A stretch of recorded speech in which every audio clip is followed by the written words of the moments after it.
A fraternity on campus faces a possible suspension following a recent incident. Hear what led to the current investigation. And one group of peaceful protesters hopes to put an end to an ongoing war. This is not a us versus them or them versus us conflict. Learn how the group spreads awareness over the weekend. Hispanics make up a significant portion of students on campus. How some feel underrepresented and what they're doing about it. UATV starts right now.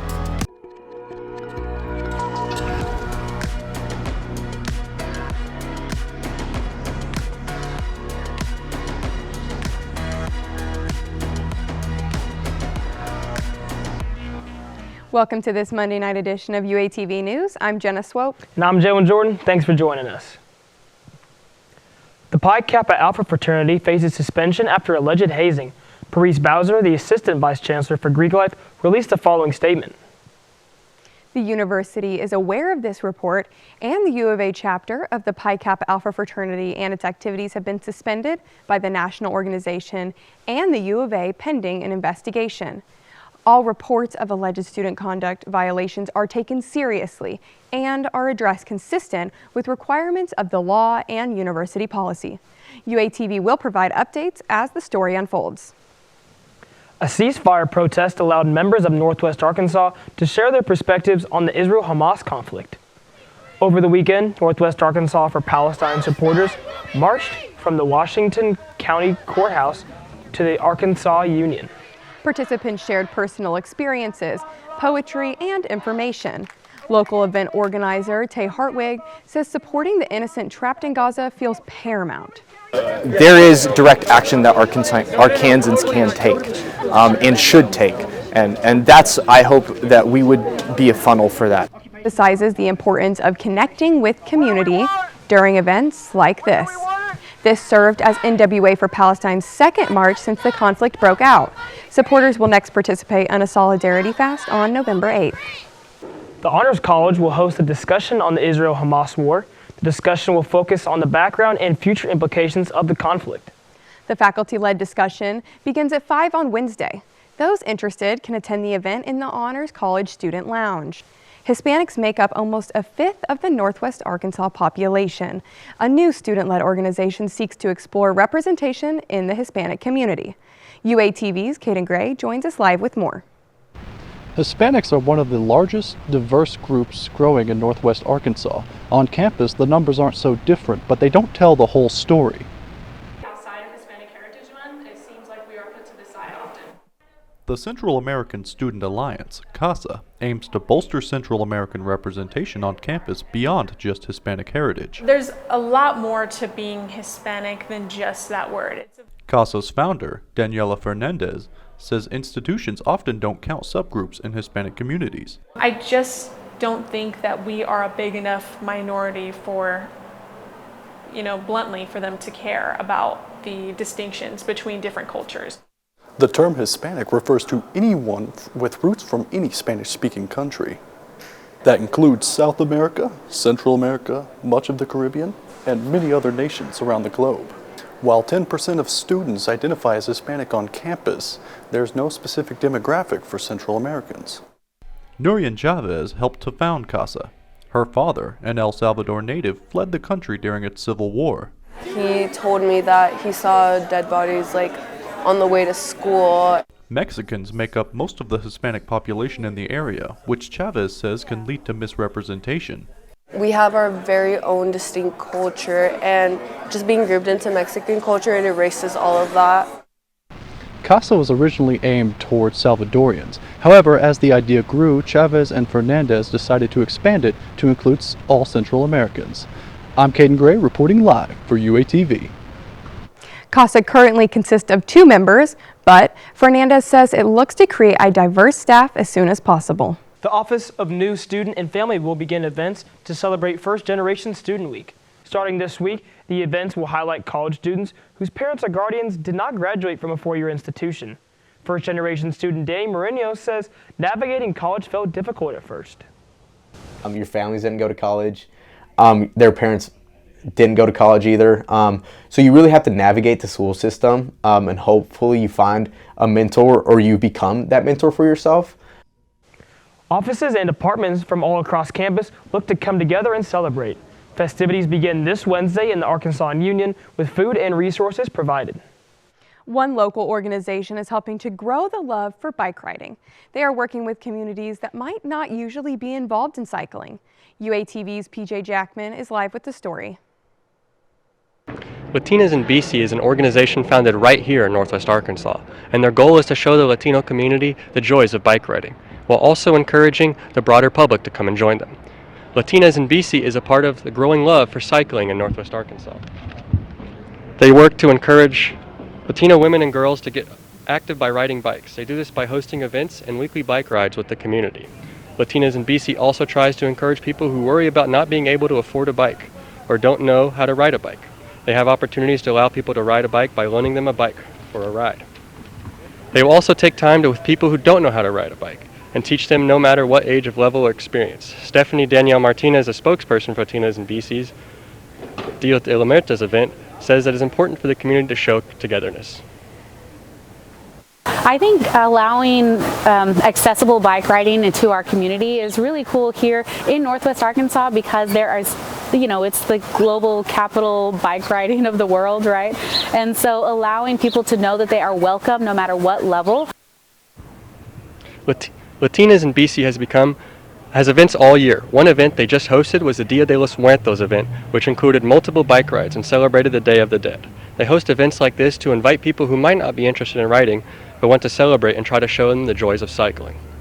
Latinas in BC encourage people who might be struggling to come out and join them and clear their mind and spend time with the community. Reporting for UATV, I'm PJ Jackman. If you want to join in but don't own a bike, Latinas in BC will loan out bikes to people who are interested in getting involved with cycling. Starting tomorrow, Fayetteville residents can cast their votes for City Council. 4 candidates will run for the Ward 1 position. Former council member Sonia Harvey resigned from this seat earlier this year. Early voting starts Tuesday and runs through November 13th at the Washington County Courthouse. Coming up, a French-shaped frozen food is being recalled by a major food processing company. Learn how to identify and avoid the affected products so you don't get sick. A variant of a food additive has been banned in one state. Hear what a campus professor has to say about the issue. More UATV after the break.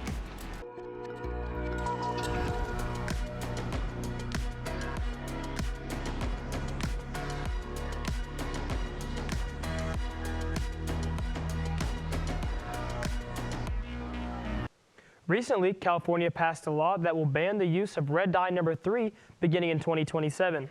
This ban brings up the conversation of the use of other red food dyes. UATV's Madison Smith joins us live with more. In 1990, the FDA banned the use of red number 3 dye in cosmetics after a study showed it led to cancer in lab rats. But products like this children's liquid Tylenol and Skittles still contain red dye number 40, which also has been shown to link to hyperactivity. Red dye number 30 and 40 are commonly found in candy, juices, and liquid medications. Food safety and microbiology professor Jennifer Acuff says while parents should always have concerns about what their child is consuming and their concerns are valid, red food dye doesn't have the link to certain behaviors that some may think. There is actually no evidence to support that red food dye causes some of the things that a lot of parents are concerned about. And so those would be things like hyperactivity and ADHD. Acuff said she thinks the link some parents are seeing between the red dye and hyperactivity comes from the sugar in the snacks and drinks being consumed. While Acuff doesn't see a concern for the dye, places like the Center for Science for the Public Interest is calling these harmful synthetic dyes and have petitioned for the FDA to ban them. Live for UATV, I'm Madison Smith.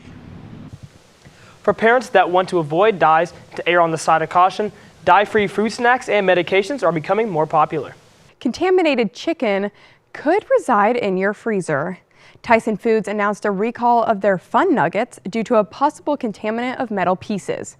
The affected products possess a best by date of September 4th, 2024 and specific lot codes. Consumers who bought the product should either throw it away or return it to where they purchased it. Coming up, clean renewable energy is making its way to Fayetteville. Learn how the university will support sustainability while saving millions of dollars a year.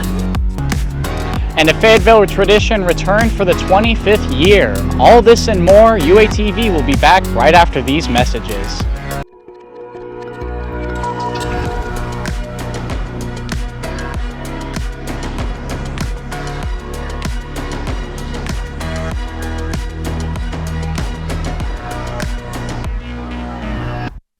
The city of Fayetteville continued their annual tree giveaway. This promotes efforts to develop the community's urban forest. UATV's Noah Kim joins us live to discuss why this event became a tradition. Keep Fayetteville Shady is the slogan of this year's annual celebration of the trees. Now outside the spring parking garage, cars lined up for their free giveaway of trees and shrubs. The city ensures that everything provided is native to the state of Arkansas. This initiative also helps alleviate an environmental problem called the heat island effect. Urban spaces suffer from increasing temperatures due to the high presence of asphalt structures, such as buildings or parking lots. The Environmental Protection Agency suggests planting more trees to combat this growing issue, and the city of Fayetteville claims that planting more trees will lower your utility bill down the road. Vice President-elect of the Arkansas Native Plant Society, Andrew Rugsager, says this giveaway could cause a snowball effect.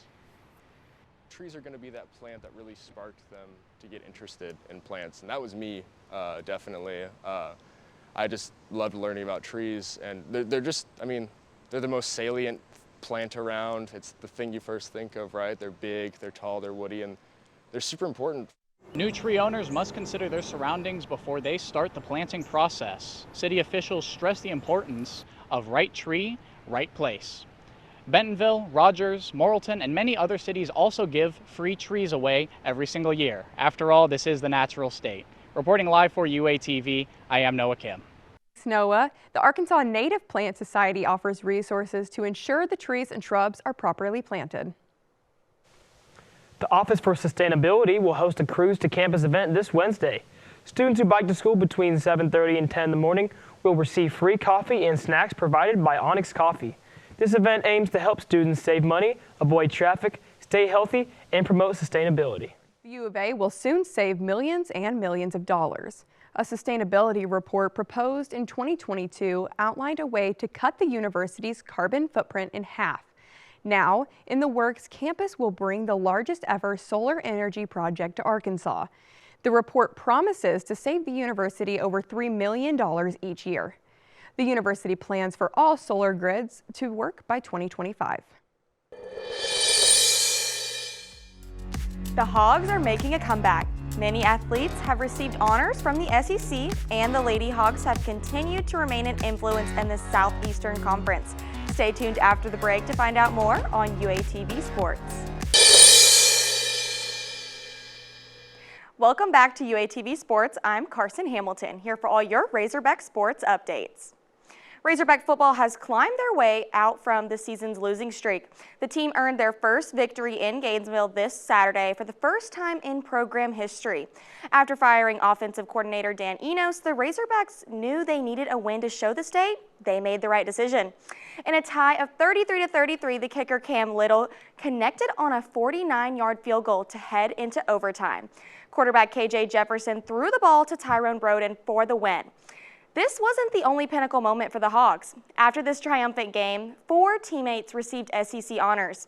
Cam Little earned Special Teams Player of the Week. The Offensive Lineman of the Week was awarded to senior Bo Limmer. Taking the SEC Freshman of the Week went to Jalen Braxton. To receive the Defensive Player of the Week went to none other than Snacks Johnson. To see if they can keep this momentum going, you can watch them play Auburn this Saturday at 3 p.m. in Razorback Stadium or on the SEC Network. Just wait, the Must Bus hasn't left the station yet, because tonight the men's basketball team will play Alcorn State for the 2023 season opener. Happening right now, the team is prepping in Bud Walton Arena to gear up for their debut. So if you're itching to watch a game, then head on down to the arena to see the game as the second time the Hogs will play the Braves for their season opener game ever. Men's basketball has won 47 of the 49 season openers in the program history. This year, the Hogs will play 8 games in the month of November, which is the most games the start of the season that Eric Musselman has ever taken on. The next game will be this Friday, November 10th at home. You can watch on the SEC Network or inside of Hill Arena. The Lady Hogs have been dominating. Last week, Abby Shute was named the SEC Golfer of the Week. The soccer team defeated the Ole Miss Rebels in the SEC tournament semifinals. However, they did fall to the Georgia Bulldogs this Sunday, but their NCAA tournament game was announced today. Women's cross country will host the NCAA South Central Region meet this Friday. The top 2 teams to advance in each region will go to the NCAA championships. The Lady Hogs volleyball team took a dub 3-0 against Mississippi State this Sunday. This was the first Hogs victory at home against the Bulldogs since 2019. The next game will be in Tuscaloosa this Friday at 6 p.m. and you can watch them play on the SEC Network Plus. Now that it's starting to get colder here in the South, the hockey team has started through their season schedule. They will be playing Purdue this Friday at the Route 66 Showcase. That is not the only team they will be facing off against. The Hogs on ice will have 3 back-to-back games this weekend in Springfield, Missouri. You can catch them also competing against Michigan Flint and Ferris State live on the Arkansas Hockey Club YouTube channel. Thank you for watching another edition of UATV Sports. You can catch the show live tomorrow night for all your Razorback sports update and recaps.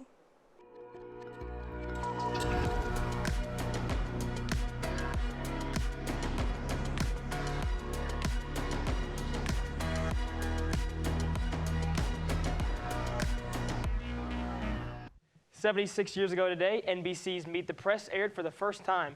On air since 1947, the program holds the record for the longest-running television show in the world. Earlier this semester, former host Chuck Todd came to speak to the U of A journalism department. Todd hosted the show for 9 years before stepping down during summer of this year. That's all the time we have for UATV tonight. Make sure to follow us on social media platforms at UATV News. I'm Jalen Jordan. And I'm Jenna Swope. Have a great night, Fayetteville.